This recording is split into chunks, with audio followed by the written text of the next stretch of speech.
श्री तुलसीदास जी महाराज लिखते हैं, जब जब धर्म की हानि हो और अधर्म की वृद्धि होती है, अनाचार का आचरण करते हैं दुराचारी, समाज की व्यवस्था छिन्न भिन्न करते हैं। यहाँ शब्द 3 आए हैं, सीधे ही विप्रधेनु सुर धरने। विप्र का विरोध ज्ञान का विरोध है। विप्र शब्द से यहाँ संकेत है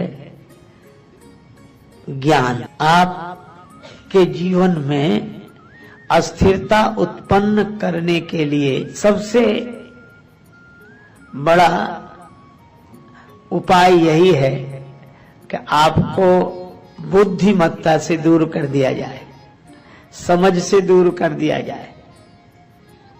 सीधे ही विप्र वेद ज्ञान और वेद पाठी भवेत विप्रः, इस ज्ञान को जो अपने जीवन में उतारे, तो ज्ञान को जीवन में उतारने वाले और ज्ञान देने वाले जो विप्र हैं, इनका विरोध जब जब होता है, सीधे ही विप्रधेनु और गौ माता से हमारे जीवन की अर्थव्यवस्था सुदृढ़ रहती है।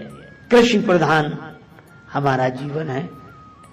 तो जब कोई किसी समाज को नष्ट करना चाहता है तो सबसे पहले उसके विचार पर प्रहार करता है, फिर उसकी व्यवहारिक व्यवस्था छिन्न भिन्न करता है। सीधे ही विप्रधेनु सुर, और सुर सदगुण, सदगुण सुरगन अम्बा अदिति से सदगुणों पर प्रहार करता है। और धरती, अच्छा धरती को सताने का उपाय यही है कि ज्ञान को धारण करने वाले, सद्गुणों को धारण करने वाले, समाज को अर्थ की सुदृढ़ व्यवस्था देकर सुख शांति देने वाले जिस भूखंड में निवास करें वहीं उत्पात मचाना, ये धरती का विरोध है, धरित्री का विरोध है। सीधे ही विप्रधेनु सुर धरनी, जब जब ऐसा होता है तब तब धरि हरि विविध शरीरा, हरहि कृपा निधि सज्जन पीरा। भगवान अनेक रूप धारण करके विविध रूपों को जब जैसी आवश्यकता होती है वैसे रूप धारण करके कृपा सिंधु भगवान सज्जनों की पीड़ा का हरण करते हैं। वे अनाचारियों का अंत करते हैं और जिनमें दिव्यता है, देवत्व है, उनकी स्थापना करते हैं। और अपनी जो वेद परंपरा है, श्रुति सेतु, सेतु उसे कहते हैं जो डूबने न दे। सेतु कहता है कि बना रहे, समुद्र बना रहे, पर हम तुम्हें ऊपर ऊपर से पार ले जाएंगे। बना रहे संसार सागर, पर वेद व्यवस्था हमें पार ले जाती, इसलिए सेतु है। राखई निज श्रुत सेतु, जग विस्तार ही विशद जस। जगत में उनके इस पावन विमल यश का विस्तार होता है। सोई जस गाय भगत भव तरही, उसका चिंतन मनन करके प्राणी का जीवन धन्य होता है। यह भगवान के अवतार का हेतु है। अब आज हम लोग इस प्रसंग पर विशेष रूप से विचार करें। सदा से यह स्थिति रही है, जब से दिन तब से रात, जब से सुख तब से दुख, जब से अज्ञान तब से ज्ञान, जब से अच्छाई तब से बुराई। लेकिन जब ऐसी स्थिति निर्मित हो जाए कि बुराई अच्छाई पर जीतने लगे।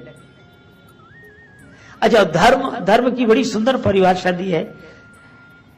धर्म की परिभाषा हमारे यहां दी गई, धारणा धर्म इत्यायु। जो समाज को व्यवस्थित रख सके उसका नाम धर्म है। अच्छा, धर्म हमें व्यवस्थित रखता है, हमें संयमित रखता है, उसी का नाम तो धर्म है। यह बात अलग है कि हम मत पंथ मजहब संप्रदाय को भी धर्म समझ लें। मत अलग अलग हो सकते हैं, पंथ अलग अलग हो सकते हैं, मजहब संप्रदाय अलग अलग हो सकते हैं, पर धर्म सबका एक है। धर्म सार्वभौम होता है। इसीलिए धर्म के प्रगट 4 पद धर्म के, सत्य तप दान दया, ये धर्म के 4 अंग हैं। अब इन चारों का कौन विरोध करता है और कौन इसके पक्ष में नहीं है? इसलिए धर्म सार्वभौम। अच्छा, धर्म हमारी रक्षा करता है कैसे? जैसे हम वस्त्र धारण करते हैं, तो हम वस्त्र धारण करते हैं तो वस्त्र हमारी रक्षा करता है। इसी तरह जो धर्म को धारण करता है, धर्म उसकी रक्षा करता है। धर्मो रक्षति रक्षिता। जो धर्म की रक्षा करता है, धर्म उसकी रक्षा करता है। देखो, आप भाई से प्रेम रख लेते हो और कुछ वो कह सुन भी दे बड़ा भाई तो सहन कर लेते हो, किस कारण? धर्म। गुरु की कड़वी बातें सुनकर सह लेते हो, धर्म के कारण। आज देखो, अगर धर्म न रहे तो समाज में कोई व्यवस्था ही न रहे। तरुण तरुणी अगर संबंध में बहन भाई हैं, निर्द्वंद होकर रहते हैं, ये मन को पवित्र कौन रखता है? धर्म। आप विचार करके देखें, रावण ने विभीषण जी को लात मार दी तो विभीषण क्या कहे? तुम पितु सरिस भले ही मोहि मारा। ये संबंधों की याद, संबंधों का स्मरण, धर्म विचार के। अच्छा, विभीषण जी ने शब्द पर ध्यान नहीं दिया, संबंध पर ध्यान दिया। क्या कहा गया है ये नहीं सुना, किसने कहा है यह देखा। किसकी मजाल जो मुझे कहे दीवाना, अगर ये तुमने कहा है तो कोई बात नहीं है। संबंधों का। अच्छा देखो, जब हम संबंध का ख्याल रखते हैं, शब्द का नहीं, तब हम धार्मिक होते हैं। और आज बड़ी मुश्किल है, आज हम शब्दों का ख्याल रखते हैं, संबंध का नहीं। यही अधार्मिकता है। किसी के पिता ने कुछ कह दिया, नाराज हो गए, बताओ ऐसा कह दिया हमसे। दूसरा कहता है, अरे तुम्हारे पिताजी, अरे पिताजी हैं तो क्या मतलब, पिताजी होने का ये अर्थ है। एक के गुरुजी ने कुछ कह दिया तो दूसरे, देखो गुरुजी हमको डांट रहे थे, हमको तो बोले गुरुजी हैं। अरे बोले तो बने रहे गुरु, हमारे लिए तमाम गुरु हैं। ये कोई बात हुई? अच्छा सोचो, कैकेयी माता ने कहा राम वन चले जाओ। राम जी माता के चरणों में प्रणाम करके गए, आशीर्वाद दीजिए मां, मैं वन जा रहा हूं। क्या कहा गया इस पर ध्यान नहीं दिया, संबंध पर ध्यान दिया। यही तो धर्म है। और यह व्यवस्था जब बिगड़ जाए, संबंधों का ध्यान न रखा जाए, तो समझ लो धर्म चला गया जीवन से। अब धर्म दिखावा भी हो सकता है कि हमें प्रेम न हो और हम ये कहते रहे कि नहीं हमारा धर्म है तो हमारे यह हो। ऐसे तो हम लोग दिन भर कहते हैं, जो मिलता है उसी से कहते हैं, तुम तो हमें प्राणों से ज्यादा प्रिय हो। और दूसरा कोई मिल जाए तो उससे भी यही कहते हैं कि तुम हमें प्राणों से ज्यादा प्रिय हो। दिन भर में 8-10 लोगों से कह देते हैं कि तुम हमें प्राणों से ज्यादा प्रिय हो। ये तो भगवान की बड़ी कृपा है कि प्राण ये सुनकर नाराज नहीं होते। नहीं कहीं प्राण नाराज होने लगे कि हमसे ज्यादा प्रिय मिल गए तो अब इन्हीं को रखो, हम जा रहे हैं। अगर एक भी घटना ऐसी घट जाए तो दूसरे दिन से कोई कहने की सोचे नहीं।